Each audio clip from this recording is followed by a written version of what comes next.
इस कहानी में आपका बहुत बहुत स्वागत है। आज मैं आपको सुनाने जा रही हूँ एक कहानी। तो चलिए शुरू करते हैं।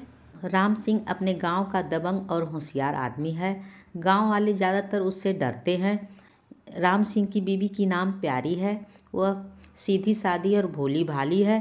राम सिंह की पत्नी बोली, रमेश भैया बता रहे थे कि कल आप फल वाले को गला पकड़कर धमाल मचा रहे थे। क्यों आप गरीबों के हाय लेते हैं? क्या मिलता है आपको इन सब से, इस तरह से करने से? राम सिंह बोला, तुम अपने घर के कामकाज से मतलब रखा करो, समझी? ज़्यादा दिमाग मत चलाना। किसी दिन मेरा दिमाग घूम गया तो तुम्हें भी सबक सिखाने में मुझे वक्त नहीं लगेगा। राम सिंह की पत्नी बोली, मैं तो बस इसी तरह आपको बता रही थी।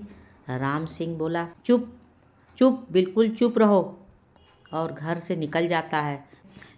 राम सिंह की पत्नी प्यारी चुपचाप सब कुछ सहते रहती है। राम सिंह की पत्नी कुछ दिनों से देख रही थी कि राम सिंह सुबह सज धज कर निकलता है और पूरा दिन गायब रहता है। प्यारी राम सिंह की पत्नी बोली, आजकल आप पूरा दिन कहाँ गायब रहते हो?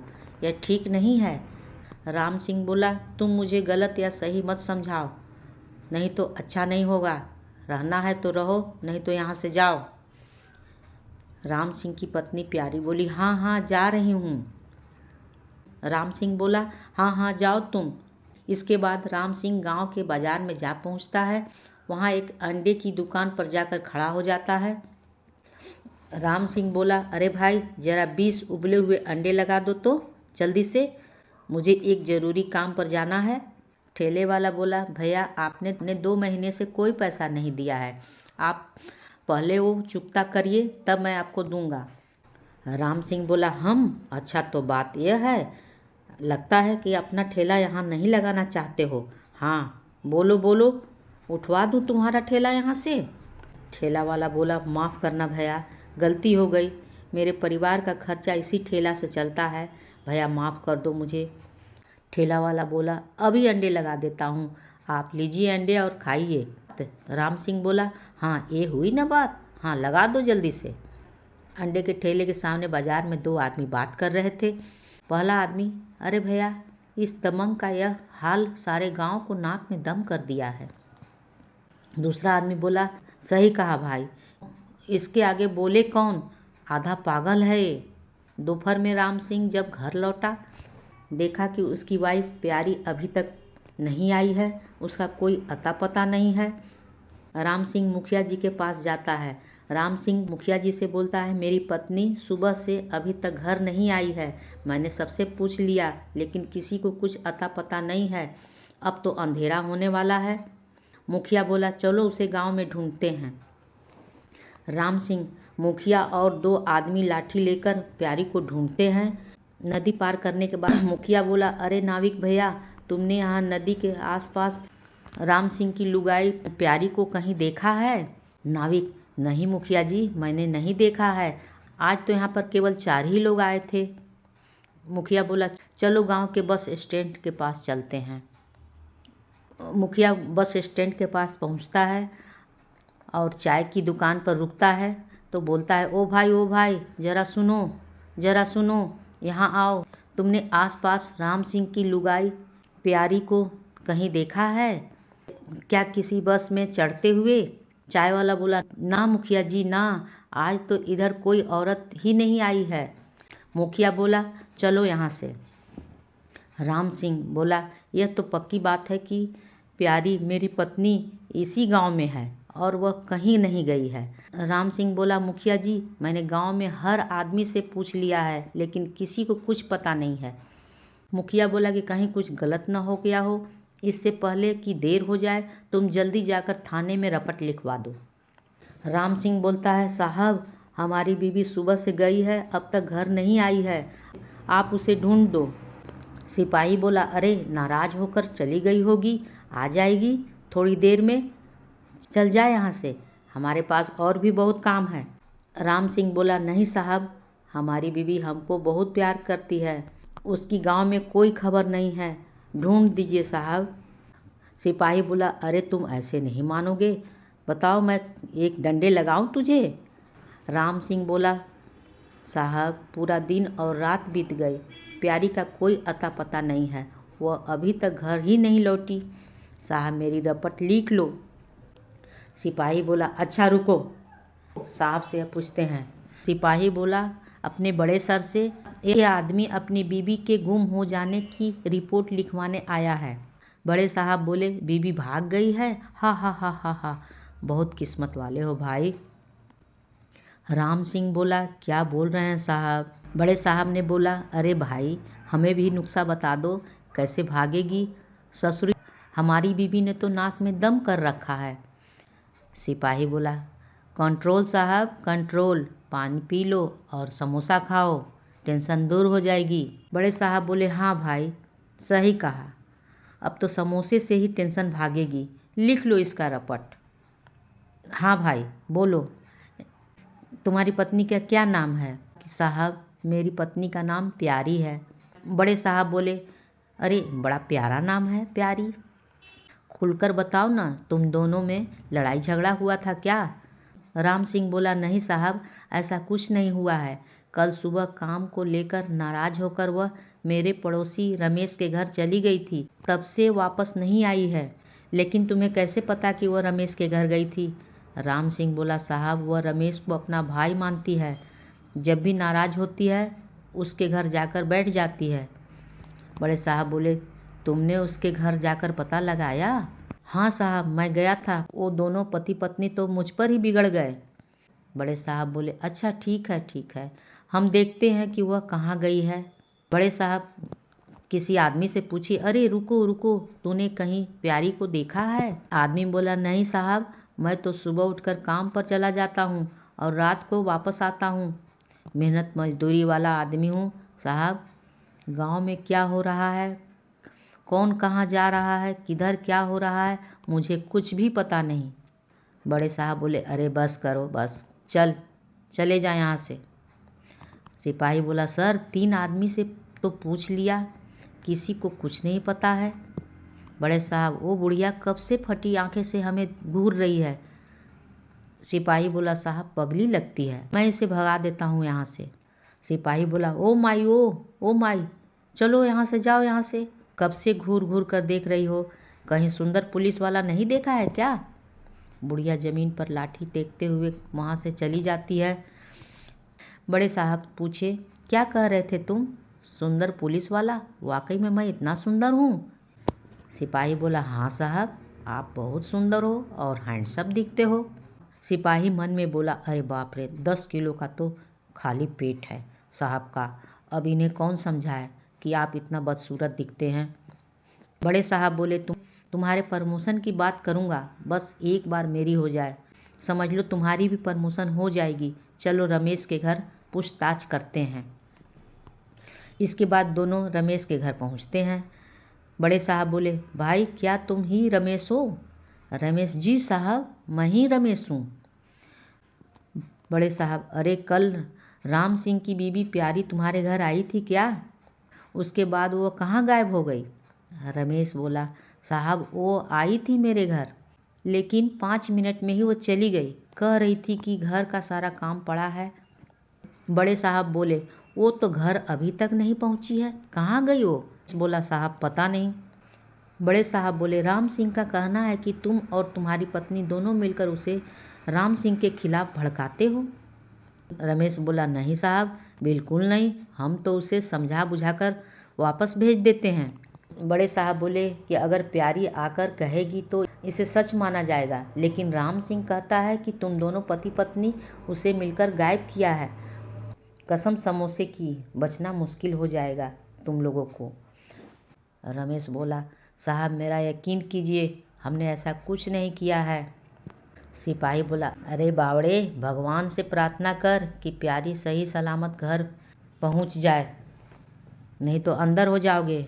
सिपाही बोला साहब यह रमेश और उसकी पत्नी दोनों देखने में भोले भाले लगते हैं, अक्सर भोले दिखने वाले भी संगीन अपराधी होते हैं। सिपाही तेजी से ब्रेक लगाता है। सिपाही बोला बुढ़िया तू आ गई, अभी मर जाती तो, दिखाई नहीं देता है का? बुढ़िया घूरने लगी। सिपाही अरे तू इस गाड़ी के सामने से हट जा। बुढ़िया बोली मैं भूखी हूँ। सिपाही बोला अरे तो क्या हमें खाएगी? बुढ़िया बोली 2 दिनों से कुछ नहीं खाया है। बड़े साहब सिपाही को इशारा करता है। सिपाही बुढ़िया के लिए खाना लेकर आता है। बुढ़िया जल्दी जल्दी खाना खाती है। बड़े साहब बोले तुम इस गांव में घूमती रहती हो ना, राम सिंह की बीवी प्यारी को कहीं देखा है क्या? बुढ़िया ने सुनकर अनसुना कर दिया। सिपाही बोला ओ माई ओ, सुनाई नहीं दिया क्या? सर ने क्या कहा? अरे तुमने राम सिंह की बीवी को कहीं देखा है क्या? बुढ़िया ना में सिर हिला दिया। बड़े साहब ने बोला मेरी तरफ देख कर कहो। बुढ़िया बोली प्यारी राम सिंह की बीवी नहीं है। सिपाही बोला क्या? प्यारी राम सिंह की बीवी नहीं है? यह क्या कह रही हो? अरे दिमाग फिर गया है क्या तेरा? बुढ़िया कहा ना कि प्यारी राम सिंह की बीवी नहीं है। बुढ़िया लाठी टेकती हुई वहाँ से चली जाती है। सिपाही बोला सर यह सचमुच की पगली लगती है। बड़े साहब बोलते हैं कोई बात तो ज़रूर है जो इसने कहा कि प्यारी राम सिंह की बीवी नहीं है।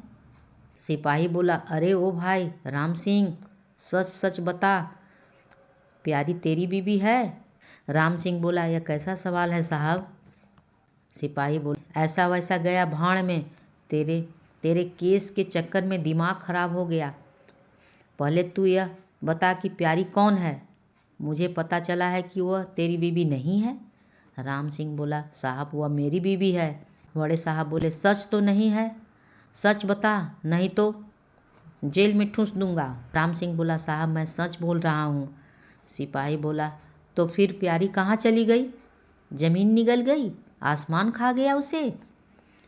राम सिंह बोला पता नहीं साहब, तभी तो आपके पास आया हूँ। उसे ढूंढ दो साहब, उसके साथ कुछ गलत हो गया तो मेरी गृहस्थी उजड़ जाएगी। बड़े साहब बोले अरे चल चल निकल यहाँ से, जब कुछ पता चलेगा तो बुला लेंगे। सिपाही बोला साहब लगता है उस पगली माई ने हमें बेवकूफ़ बना दिया है। बड़े साहब बोले चलो पहले उसे ठीक ठाक करते हैं। सिपाही बोला ओ माई, अरे सुनो यहाँ, ज़रा सुनो माई। के बुढ़िया बोली आ गए तुम लोग, मुझे पता था कि तुम लोग ज़रूर आओगे वापस। सिपाही बोला अरे तुम्हें शर्म नहीं आती? हाँ ऐसे झूठ बोलते हुए पुलिस वाले को मूर्ख बनाती हो। हम केस की तहकीकात कर रहे हैं और तूने हमें भटका दिया। बुढ़िया बोली मैं अगर ऐसा नहीं करती तो क्या तुम वापस मेरे पास आते? बड़े साहब बोले अब सच सच बताओ कि तुमने हमसे झूठ क्यों बोला? बुढ़िया बोली पहले मुझे खाना खिला तब मैं बताऊंगी। बड़े साहब सिपाही को इशारा करते हैं और सिपाही बुढ़िया के लिए खाना लाता है। बुढ़िया बोली बेटा मैंने इसलिए झूठ बोला था कि तुम दोबारा आओ और मेरे लिए खाने का 1 दिन का इंतज़ाम कर दो। सिपाही बोला साहब मैं ना कहता था कि यह पगली है, समय बर्बाद कर दिया इसने। बड़े साहब बुढ़िया को घूरने लगते हैं। बड़े साहब बोले नहीं कुछ तो बात है, यह झूठ बोल रही है, इसे पकड़कर थाने ले चलो, जेल की हवा खाएगी तो सारी अकल ठिकाने आ जाएगी। सिपाही बोला सर इसे थाने ले जाकर क्या मिलेगा? बड़े साहब सिपाही से बोले जो कहा है वो करो। बुढ़िया ना ना ना ना ना ना मैं नहीं जाऊंगी। सिपाही बोला अरे जाएगी कैसे नहीं? पुलिस वाले को गुमराह करने के चक्कर में अब रोज़ जेल की रोटी खानी पड़ेगी, समझी? बुढ़िया बोली नहीं नहीं नहीं मैं नहीं जाऊंगी। वह लाठी टेकती हुई जाने लगी। सिपाही बोला अरे माई हमें बेवकूफ़ बना रही हो, तुम्हें ऐसे थोड़े जाने देंगे। बुढ़िया बोली मुझे जाने दो। बड़े साहब बोले सच सच बताओ, खाने का तो एक बहाना है तुम्हारी, तुम प्यारी के बारे में सब कुछ जानती हो, हमें गुमराह मत करो। तुमने कहीं किसी के साथ मिलकर उसे कुछ कर दिया तो समझ लेना। बुढ़िया बोली नहीं नहीं मैंने कुछ नहीं किया है और खाना उठाकर वहाँ से भाग गई। बड़े साहब और सिपाही दोनों छुपकर बुढ़िया का पीछा करते हैं। बुढ़िया जंगल में एक झोपड़ी में जाती है। झोपड़ी में से एक आवाज़ औरत की रोने की आती है। सिपाही ने झांक कर देखा, उसे बुढ़िया और रोती हुई एक औरत की परछाई नजर आई। सिपाही साहब लगता है इस बुढ़िया के अलावा इस झोपड़ी में एक और भिखारिन रहती है। साहब राम सिंह का केस का क्या करना है? साहब बोले समझ नहीं आ रहा है कि यह प्यारी कहाँ गायब हो गई। सिपाही बोला पूरी तहकीकात कर ली, यह तो पक्का है कि वह गांव से बाहर नहीं गई है। बड़े साहब ने बोला कि गांव के भीतर से कहाँ चली गई, इसे नहीं ढूंढा तो पूरे गांव में हमारी नाक कट जाएगी। क्या क्या बोल रही थी बुढ़िया, दिमाग में आ रहा है। सिपाही बोला, ओ बुढ़िया तो अपने आप में एक केस लगती है। बड़े साहब बोले, इस केस का कोई सुराग नहीं मिल रहा है, तो चलो अंधेरे में तीर मारते हैं, बुढ़िया को थाने ले चलते हैं। बुढ़िया बोली, क्यों? सिपाही बोला, पुलिस की गुमराह करने के जुर्म में। बुढ़िया बोली, अरे तुम दोनों मेरे पीछे क्यों पड़े हो? सिपाही बोला, क्योंकि मुझे पता है कि तुम कुछ छिपा रही हो, सच सच बता दो, वरना इस उम्र में भी तुम्हें जेल की हवा खानी पड़ेगी। बुढ़िया ज़मीन पे धड़ाम से बैठ जाती है और उसे सब बता देती है। प्यारी राम सिंह की पत्नी रमेश के घर से निकलकर घर जाती है। बुढ़िया बोली, बेटी ओ बेटी, तेरा राम भला करे, कुछ खाने को देती जा। बुढ़िया बोली कि मैं भिखारी बनकर राम सिंह की पत्नी से कुछ खाने को मांग रही थी। प्यारी बोली, अरे हट बुढ़िया, एक तो मेरे पति ने सुबह सुबह दिमाग खराब कर दिया है और तू पीछे पड़ गई है। बुढ़िया बोली, बेटी कुछ तो देती जा। प्यारी, अच्छा ठीक है, आ जा, ज़्यादा नखरे मत करना, घर में जो होगा दे दूंगी। बुढ़िया दरवाजे पर खड़ी हो गई और राम सिंह की पत्नी के घर में उस झांकती रही। फिर उसने बुढ़िया को 2 रोटी देकर दरवाज़ा बंद कर दिया। राम सिंह बोला अपनी पत्नी से, तू फिर आ गई मनहूस, चल निकल यहाँ से, खबरदार जो वापस इस घर में कदम रखा तो मैं नहीं जाऊंगी यहाँ से। मुझे पता है तुम्हारा चक्कर किस मामले में चल रहा है, अगर तूने इसे नहीं छोड़ा मैं सारे गांव में बता दूंगी। राम सिंह, अच्छा इतनी जुबान तेरी चलने लगी है, सबको बता देगी तू? यहाँ से भाग जाओ, नहीं तो ठीक नहीं होगा। बुढ़िया ने खिड़की से झांक कर देखा। राम सिंह ने अपनी पत्नी को खूब मारा पीटा और घर से बाहर निकाल दिया। राम सिंह बोला, अगर तुम इस घर में वापस आई तो तुम्हारे भाई रमेश को जान से मार दूंगा। तेरा गला दबाने में मुझे 1 मिनट लगेगा, भूलकर भी इस घर की तरफ मत देखना, और खबरदार जो किसी को कुछ बताया। राम सिंह की पत्नी दरवाजे के बाहर खड़ी होकर रोती रही। बुढ़िया बोली, चलो बेटी, इस राक्षस के साथ रहने दो, अच्छा है कि तू मायके चली जा। पत्नी बोली, मैं मायके नहीं जाऊंगी। अब कहाँ जाओगी तू? राम सिंह की पत्नी बोली, पता नहीं कहाँ जाऊंगी मैं यहाँ से। तो तू चल मेरे साथ, राम सिंह तुम्हें मार डालेगा, तू चल मेरे साथ। बुढ़िया के साथ राम सिंह की पत्नी चली गई। बड़े साहब बोले, ये राम सिंह का बच्चा बहुत चालू निकला, अपनी पत्नी को खुद ही डरा धमका कर भगाता है और इल्ज़ाम रमेश पर लगाता है ताकि वो पत्ता भी साफ करे और खुद उस औरत के चक्कर में मज़े ले, गुलछड़े उड़ाए। दोनों लोग बुढ़िया की झोपड़ी से राम सिंह की पत्नी को लेकर थाने पहुँचे।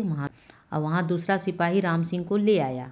राम सिंह बोला, अरे प्यारी तू कहाँ थी? मेरी जान, तो जान ही निकल गई थी, पूरे 2 दिन तू गायब थी, मैं तुम्हारे बिना कैसे रहता हूँ। प्यारी उसे देखकर रोने लगी। सिपाही बोला, अरे अब तू यह नौटंकी बंद करो, हमें सब पता चल गया है। राम सिंह बोला, साहब आप क्या कह रहे हो? सिपाही बोला, तेरे दिमाग का खेल अब मुझे समझ में आ गया है, अपनी पत्नी को मारकर भगा दिया था और जानबूझकर हमारे पास रिपोर्ट लिखवाने आया है, तू चल जेल में। राम सिंह को बड़े साहब और सिपाही ने जेल में डाल देते हैं। कहानी होती है खत्म। मिलते हैं अगले कहानी में, तब तक बाय।